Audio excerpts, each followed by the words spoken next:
Hello everyone, जय हिंद, वंदे मातरम। स्वागत है आप सभी का आपके अपने online study platform physics classes by Gaurav sir में। मैं हूं Gaurav sir, physics faculty, Bahanpal Bhati inter college काकोड़।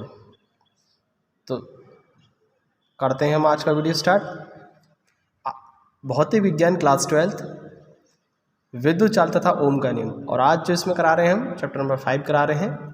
ठीक है, आज का जो टॉपिक है वो है हमारा आज विद्युत प्रतिरोध। विद्युत प्रतिरोध। दोस्तों, कल हमने जो वीडियो कराया था उसमें हमने आपको ओम का नियम कराया था। तो जब ओम का नियम कराते हैं तो वहां से एक कांस्टेंट आता है आर, कैपिटल आर, जिसको हम विद्युत प्रतिरोध यानी इलेक्ट्रिक रेजिस्टेंस आर कहते हैं, विद्युत प्रतिरोध कहते हैं। तो आज हम बताएंगे कि विद्युत प्रतिरोध क्या है। ठीक है, तो वहीं से आता है ये, ओम के नियम से आता है ये। ठीक है, विद्युत प्रतिरोध का कंसेप्ट। तो समझते हैं विद्युत प्रतिरोध क्या है। वैसे मैंने कल आपको बताया था कि आर बराबर वी अपॉन आई ओम के नियम से आया था। ठीक है, तो वहीं से लेंगे आर बराबर वी अपॉन आई, यानी कि जो विद्युत प्रतिरोध आर होता है ये चालक में प्रवाहित धारा और विभवांतर जो उसके सिरों पर लगाया गया है इनके अनुपात के बराबर होता है, जैसा कि हमने कल बताया था पिछली वीडियो में। और अगर आपने वो वीडियो नहीं देखी है तो डिस्क्रिप्शन में उसका लिंक है, आप वहां से क्लिक करके वो वीडियो देख सकते हैं। तो देखिए दोस्तों, वैसे क्या है ये विद्युत प्रतिरोध। विद्युत प्रतिरोध जो होता है, विद्युत धारा के प्रवाह के मार्ग में जो अवरोध आता है, जो रुकावट आती है, ठीक है, जो अवरोध आता है उसी को कहते हैं विद्युत प्रतिरोध। तो कह सकते हैं हम, क्या कह सकते हैं, देखिए विद्युत प्रतिरोध किसी चालक द्वारा, किसी चालक द्वारा विद्युत धारा के प्रवाह के मार्ग में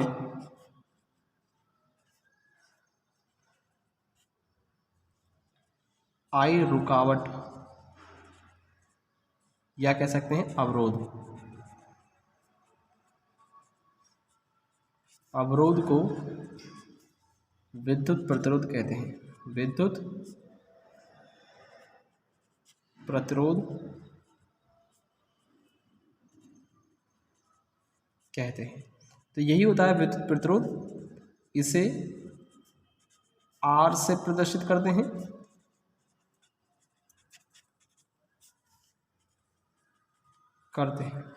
ठीक है। तो इसे किससे प्रदर्शित करते हैं, भी आर से प्रदर्शित करते हैं। और ओम के नियम से क्या बताया था मैंने, ओम के नियम के अकॉर्डिंग जो कल आया था आर बराबर वी अपॉन आई आया था। तो दोस्तों, आर बराबर वी अपॉन आई आया था, कब आया था, जब हमने ओम का नियम बताया था आपको। तो ओम के नियम से निकल के आता है ये आर बराबर वी अपॉन आई। ठीक है, तो आप ऐसा भी कह सकते हैं कि किसी चालक द्वारा विद्युत धारा के प्रवाह के मार्ग में जो अवरोध आता है, ठीक है, उस अवरोध को विद्युत प्रतिरोध कहते हैं। या फिर आप ऐसे भी कह सकते हैं, इस फॉर्मूले से भी कह सकते हैं। देखिए क्या है, इस फॉर्मूले के अकॉर्डिंग क्या कहेंगे आप, कि किसी चालक के सिरों पर विभवांतर लगाने पर, ठीक है, विद्युत विभवांतर लगाने पर विभवांतर तथा विद्युत धारा के अनुपात को चालक का प्रतिरोध कहते हैं। ठीक है, इसे आर से प्रदर्शित करते हैं और आर बराबर वी अपॉन आई, ये आपका इसमें फॉर्मूला हो जाता है। ठीक, तो देखिए मैं इसको डेफिनेशन को सही तरीके से लिख देता हूँ, दोबारा समझ लीजिए आप पहले, कि किसी चालक के सिरों पर लगाए गए विभवांतर तथा चालक में प्रवाहित धारा के अनुपात को विद्युत प्रतिरोध कहते हैं और इसे आर से प्रदर्शित करते हैं। समझ में आया आपकी? किसी चालक के सिरों पर लगाए गए विभवांतर तथा प्रवाहित धारा, किसमें? चालक में। प्रवाहित धारा के क्या है? अनुपात है। अनुपात को विद्युत प्रतिरोध कहते हैं।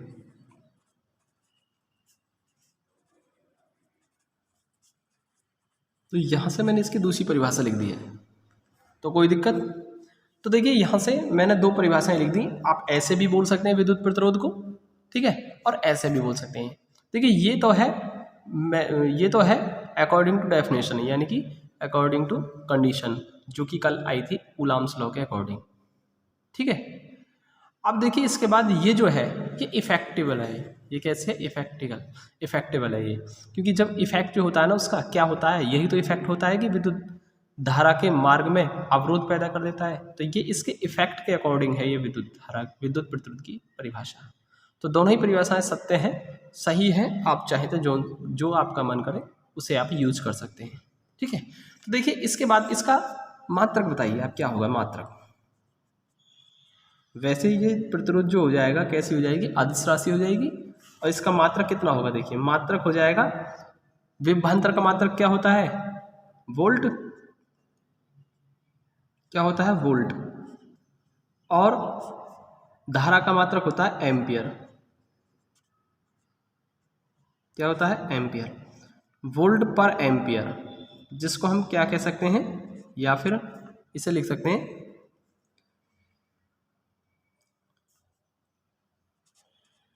वोल्ट पर एम्पियर। ऐसे भी लिख सकते हैं वोल्ट पर एम्पियर, ठीक है। तो ये हो जाता है दोस्तों इसका मात्रक, वोल्ट पर एम्पियर। अब देखिए इस वोल्ट पर एम्पियर को हम क्या कह सकते हैं? इस वोल्ट पर एम्पियर को ही हम ओम कहते हैं। किसको कहते हैं?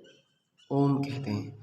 और जिसको हम इस तरीके से रिप्रेजेंट करते हैं, तो ये इस साइन के द्वारा इसे रिप्रेजेंट करते हैं ओम, ठीक है। तो वोल्ट पर एम्पियर को ओम कहते हैं। समझ में आया आपके? क्योंकि ये ओम के नियम के अकॉर्डिंग आती है, ओम्स के अकॉर्डिंग आती है, ओम के अकॉर्डिंग। तो ओम ने बताया था इसके बारे में, इसलिए विद्युत प्रतिरोध का जो मात्रक होता है वो कितना होता है? ओम होता है। और ओम मतलब वोल्ट पर एम्पियर। तो समझ में आया आपके?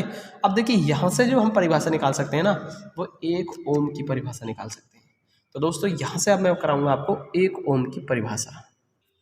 एक ओम की परिभाषा देखिए दोस्तों, अब हम करेंगे क्या यहाँ से एक ओम की परिभाषा के लिए? देखिए हमने अभी आपको बताया था ओम किसके इक्वल है? वोल्ट पर एम्पियर के।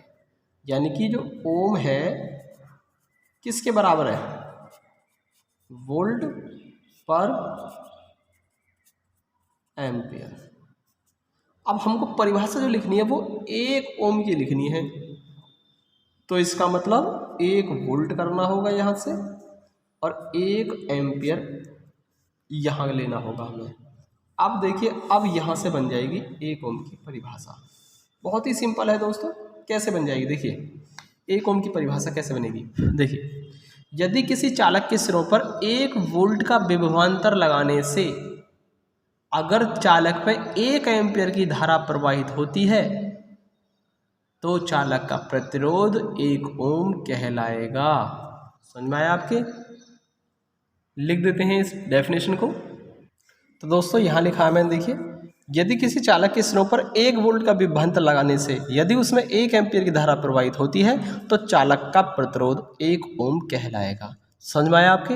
तो मैं इसलिए देता हूँ साथ के साथ, इसलिए नहीं लिखता इसको मैं, क्योंकि वीडियो अगर ऐसे लिखेंगे तो वीडियो लंबा हो जाएगा, ठीक है। तो इसलिए पहले लिख देते हैं दोस्तों, समझ में तो आपको आ ही रहा होगा, ठीक है।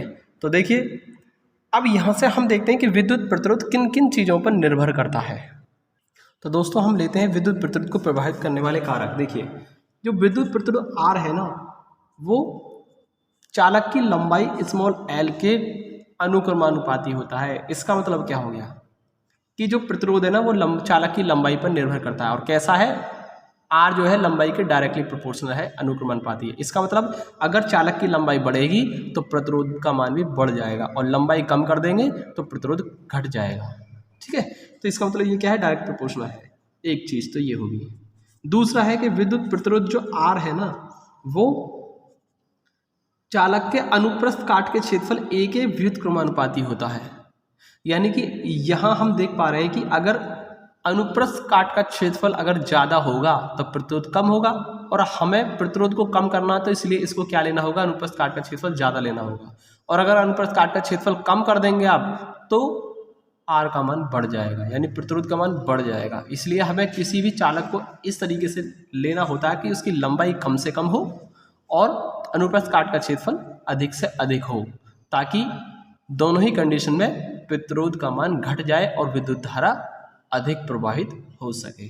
ठीक है, तीसरी चीज जो इस पर डिपेंड करती है, ठीक है, जिस पर ये डिपेंड करता है, R अनुक्रमानुपाती व्युत्क्रमानुपाती होता है N के, और N क्या है, चालक के मुक्त इलेक्ट्रॉनों का घनत्व है। यानी किसी चालक में अगर मुक्त इलेक्ट्रॉनों के घनत्व अगर अधिक है, कहने का मतलब अगर चालक में मुक्त इलेक्ट्रॉनों की संख्या ज़्यादा है, ठीक है, संख्या ज़्यादा का मतलब क्या हो गया कि उसका घनत्व ज़्यादा है इलेक्ट्रॉनों का। तो किसी चालक में मुक्त इलेक्ट्रॉनों का घनत्व अगर अधिक है तो प्रतिरोध कम हो जाएगा। ठीक है, और अगर हमें प्रतिरोध का मान कम करना है तो घनत्व क्या लेना होगा, अधिक से अधिक लेना होगा। और अगर N प्रतिरोध के घनत्व जो है, ये इलेक्ट्रॉन का मुक्त इलेक्ट्रॉन घनत्व जो है N, ये अगर अधिक है, यानी कि अगर ये कम कर दिया जाए तो प्रतिरोध का मान बढ़ जाएगा और विद्युत धारा के मार्ग में अधिक रुकावट उत्पन्न होगी। इसलिए हम क्या करते हैं, घनत्व जो लेते हैं ना, घनत्व क्या लेते हैं, अधिक लेते हैं हम। ठीक है, घनत्व अधिक होगा तो प्रतिरोध कम हो जाएगा, और प्रतिरोध कम हो जाएगा तो विद्युत धारा अधिक प्रवाहित होगी। तो समझ में आया दोस्तों। और चौथी जो चीज है जिस पर ये प्रतिरोध डिपेंड करता है वो होता है श्रांतिकाल टॉर्क। ठीक है, तो दोस्तों देखिए, श्रांतिकाल अगर ज़्यादा है, श्रांतिकाल अधिक है तो प्रतिरोध क्या हो जाएगा, कम हो जाएगा, क्योंकि ये कैसा है, व्युत्क्रमानुपाती होता है श्रांतिकाल के। तो चालक का जो प्रतिरोध होता है श्रांतिकाल के व्युत्क्रमानुपाती होता है। हमें प्रतिरोध का मान कम चाहिए, इसलिए श्रांतिकाल अधिक लेना होता है चालक का। तो हमें ऐसा चालक लेते हैं जिसका श्रांतिकाल कैसा हो, अधिक हो, ताकि प्रतिरोध कम हो जाए, और प्रतिरोध कम हो जाएगा तो उसमें विद्युत धारा अच्छी प्रवाहित होगी, अधिक प्रवाहित होगी। ठीक है, और दूसरी बात है कि जो श्रांतिकाल घट जाने से, श्रांतिकाल घटने से टेम्परेचर बढ़ जाता है, ताप बढ़ जाता है किसी चालक का। ठीक है, और ताप बढ़ेगा और प्रतिरोध बढ़ेगा। इसका मतलब क्या हो गया कि जो प्रतिरोध होता है ना, वो ताप के कैसा होता है, अनुक्रमानुपाती होता है। यानी कि अगर किसी चालक का ताप बढ़ गया तो उसका डेफिनेटली उसका प्रतिरोध भी बढ़ जाएगा, क्योंकि ताप बढ़ेगा तो श्रांतिकाल कम होगा, और श्रांतिकाल कम होगा तो प्रतिरोध बढ़ जाएगा, और प्रतिरोध बढ़ने से धारा कम हो जाएगी। इसीलिए हमको दोस्तों किसी चालक का जो तापमान है ना, टेम्परेचर, ठीक है ना, वो कम से कम लेना होता है। ठीक है, ताकि प्रतिरोध का मान भी कम हो और जिससे विद्युत धारा भी अधिक प्रवाहित हो। तो समझ में आया दोस्तों। तो इन 4-5 चीज़ों पर डिपेंड करता है प्रतिरोध। तो यही होता है हमारा आज का वीडियो ख़त्म। अगर वीडियो पसंद आए हो तो लाइक करें, चैनल को सब्सक्राइब जरूर कर लेना। मिलते हैं अगले वीडियो में, तब तक के लिए जय हिंद, वंदे मातरम।